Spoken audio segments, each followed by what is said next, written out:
تو ہاتھ اٹھا کر بھی کہہ دیجئے سبحان اللہ سبحان اللہ۔ اگر یہ ادا اللہ کو بھا گیا ساری عبادتیں ایک طرف اور یہ ہاتھ اٹھانا ایک طرف، آپ کامیاب ہو گئے، بامراد ہو گئے، اور حکم ہو جائے گا ان طریقوں کی آپ جنتا فرشتوں ان کو جنت کی طرف لے کر چلے جاؤ۔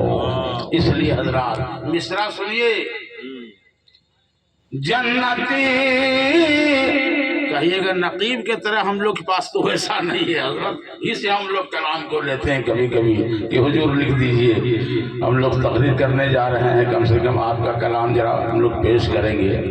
اللہ کا کرم ہے، فضل ہے، کم عمر میں یہ مقام حاصل انہوں نے کیا ہے کہ بڑکا بڑکا نقیب ان کے سامنے فیلیر نظر آتے ہیں، بیٹھ جاتے ہیں، انہی کو اٹھا دیا جاتا ہے۔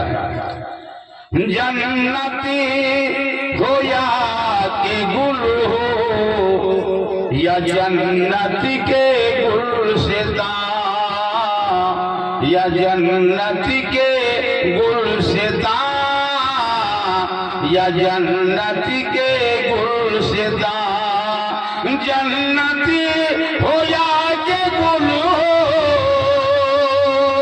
یا جنت کے گلستاں، خوشبو لیا ہے سب نے مدینے کے پھول سے،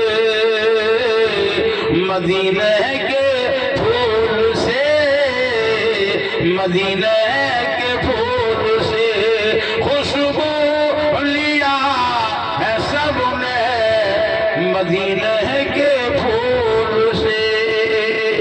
درود پاک پڑھی، اللہم صلی علی سیدنا محمد۔ مجمع بہت مختصر ہے، بس تھوڑی دیر، اس کے بعد ہمارے علاقے کے بہترین نایاب خطیب مولانا سیف اللہ صاحب، نایاب خطیب، ان کی تقریر جس جگہ پر ہو جاتی ہے اللہ کا فضل ہے، لوگ اگر راستے میں چلتے ہیں تو دوڑ کر کے گاڑی گھوڑا چھوڑ کر کے ان کی تقریر سننے چلے آتے ہیں کہ ربانی صاحب کو کیسے بولا نہیں جائے، کم مجمع میں کم آدمی میں ربانی صاحب کیسے آ گئے، گاڑی گھوڑا رکھ دیتے ہیں، دوڑ کر کے ان کی تقریر سننے کے لیے چلے آتے ہیں۔ ویسے باوقار خطیب ہمارے یہاں ہے، ہمارے علاقے میں ہے، چہرہ بھی ملتا جلتا، اور بالکل چہرہ بھی ہر طرح سے ملتا جلتا ہے، اور ٹوپیاں اس طرح سے آجنے لگائے ہیں، ٹوپی بھی اسی طرح لگائے، بات یہ ہے کہ یہ لمبے ہر ہو، ٹوپی بھی اسی طرح سے ہے۔ اللہ سلامت رکھے، اور نقیب اعظم کو بھی مولا سلامت رکھے، ان کی آواز میں، ان کی شاعری میں اور نکھار پیدا فرمائے۔ حضرات نامان لگت ہم نے یہاں ویڈیو نامان لگت کیسے جانتے ہیں؟ فیروز راحت صاحب قبلہ تشریف فرما ہے، اور انشاءاللہ العزیز ابھی کچھ دیر تک ان کی نقابت ہوگی اور ہم تمامی حضرات سنیں گے، لہذا سنیے حضرات۔ النکاح من سنتی فمن رغب عن سنتی فلیس منی، نکاح نبی کی سنت ہے، اور یہ سنت سے جو اعراض کرتا ہے، جو گریز کرتا ہے، سرکار نے فرمایا ہے کہ ہم میں سے نہیں ہے۔ نکاح بہت بڑی عبادت ہے، نکاح بہت بڑی عبادت ہے۔ سب سے پہلا جو نکاح ہوا جنت میں حضرت آدم اور حضرت حوا کے ساتھ، وہی کام آج ہم لوگ دنیا میں کر رہے ہیں، وہی نیکی آج ہم لوگ دنیا میں کر رہے ہیں، وہی عمل آج ہم لوگ دنیا میں کر رہے ہیں۔ جنت والا کام آج ہم لوگ دھرتی پر کر رہے ہیں، کس قدر مقام عبرت ہے اور کتنی بڑی نیکی ہے۔ جنت کا کام جو ہے وہ آج ہم لوگ دنیا میں کرتے ہوئے نظر آتے ہیں حضرات۔ اس لیے نکاح بہت بڑی عبادت ہے، بہت زیادہ ثواب ہے۔ سنت کے مطابق کوئی آدمی اگر شادی کر لے، سنت کے مطابق اگر کوئی آدمی بیاہ کر لے، تو تاریخ کے اندر میں حضرات اس کے نسل سے جو اولاد تولد ہوں گے، جو بچہ پیدا ہوگا، اور جب تک دھرتی پر رہے گا، جب تک زندہ رہے گا، ہر سانس کے عوض میں، ہر سانس کے عوض میں ایک نیکی ان کے ماں کو اور ایک نیکی ان کے باپ کو ملتا رہے گا۔ اندازہ کر لیجیے نکاح کا کتنا بڑا مقام اور کتنا بڑا مرتبہ ہے، اور سلسلہ چلتا رہیں گے، نسلیں چلتی رہے گی۔ اور جان رہے ہیں ہم لوگ بیٹھے بیٹھے دیکھ لیے ہزاروں مرتبہ نہیں لاکھوں مرتبہ یہاں پر سانس لے لیے۔ اب اندازہ کر لیجئے مسلمانوں، زندگی بھر جو ان کے نسلیں چلیں گے، اس نسلوں کی بھی سانس کا ثواب اور ان کے بیٹے کے سانس کا ثواب، ان کے ماں کو ایک نیکی اور ان کے باپ کو ایک نیکی ملتا چلا جائے گا۔ اس لیے سنت کے مطابق بیاہ کرنا چاہیے، سنت کے مطابق نکاح کرنی چاہیے، تاکہ یہ صدقہ یہ ثواب تمامی حضرات کے لیے باعث نجات کا ذریعہ بنے، باعث فخر کا ذریعہ بنے۔ حضرات بات کو آگے بڑھا رہا ہوں، ذرا محبت کے ساتھ سنیے۔ اس نکاح اس سنت کا مقام آخر اتنا بڑا کیوں ہے، اتنا بڑا مرتبہ کیوں ہے؟ تو وجہ یہی ہے کہ جو نسلیں جنم لے لے گی، جو نسلیں دنیا میں آتی اور آتی رہے گی، ان کے ہر نیکی یعنی ہر سانس کے عوض میں ان کے ماں باپ کو جو نیکیاں ملتی رہے گی۔ حضرات گرامی، نکاح میرے نبی کی سنت ہے، اور اس سنت سے جو علاج کرتا ہے، آقا نے فرمایا ہے کہ وہ ہم میں سے نہیں ہے۔ حضرت فاطمہ رضی اللہ تعالی عنہا کی شادی حضرت علی سے جب کر دیا گیا، جب حضرت علی سے کر دیا تو جب رخصت ہونے لگی فاطمہ حضور کی بیٹی، جب رخصت ہونے لگی تو ایک قدم چلتی تھی اور مڑ کر کے حضور کو دیکھتی تھی، ایک قدم چلتی تھی اور مڑ کر کے حضور کو دیکھتی تھی۔ سرکار سمجھ گئے کہ بیٹی کھڑی ہو جا۔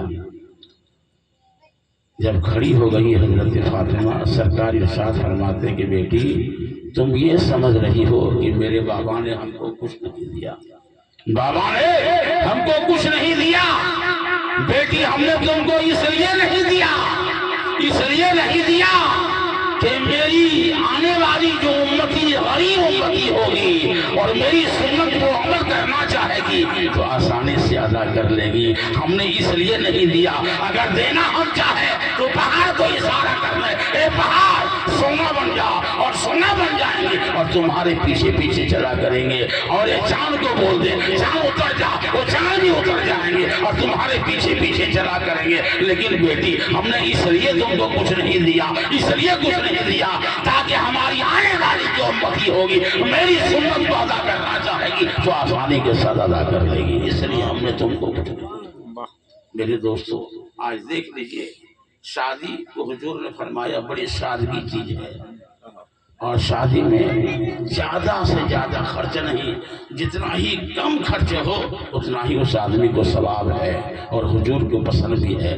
کم خرچے میں شادی کرنا سرکار کو پسند ہے۔ مالک بن دینار رحمۃ اللہ تعالیٰ علیہ فرماتے ہیں کہ میں حج میں جا رہا تھا، سنیے گا بڑی غور سے، نکاح کا موضوع ہے، قدم قدم پر 2 رکعت کی نماز پڑھتے چلے جا رہے ہیں، قدم قدم میں 2 رکعت کی نماز پڑھتے چلے جا رہے ہیں، قدم قدم میں 2 رکعت کی نماز پڑھتے چلے جا رہے ہیں۔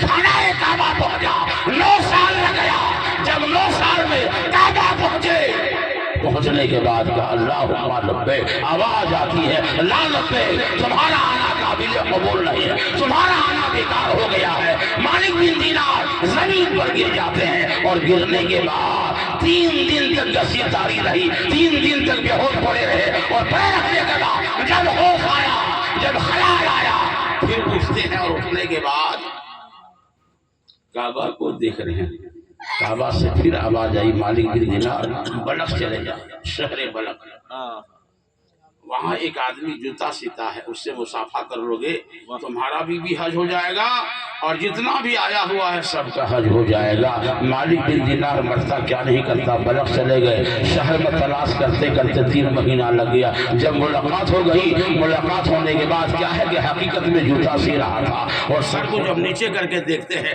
زبان ہل رہی ہے، زبان ہل رہی ہے، اور جوتا سیتے چلے جا رہے ہیں۔ لہٰذا کہا حضور السلام علیکم، جواب دیا وعلیکم السلام۔ کہا حضور کیا بات ہے بیٹا، کہا حضور آپ ہی ہیں، کہا کون، کہا کیا بات سے آواز آ رہی ہے، آپ ہی ہیں، کہا بیٹا ہم تو گنہگار ہیں، ہم جوتا سینے والے ہیں، ہم گنہگار ہیں، ہم خطاکار ہیں۔ کہا نہیں حضور آپ ہی ہیں، کعبہ سے جو آواز آ رہی ہے آپ ہی ہیں۔ کہا بیٹھ جا۔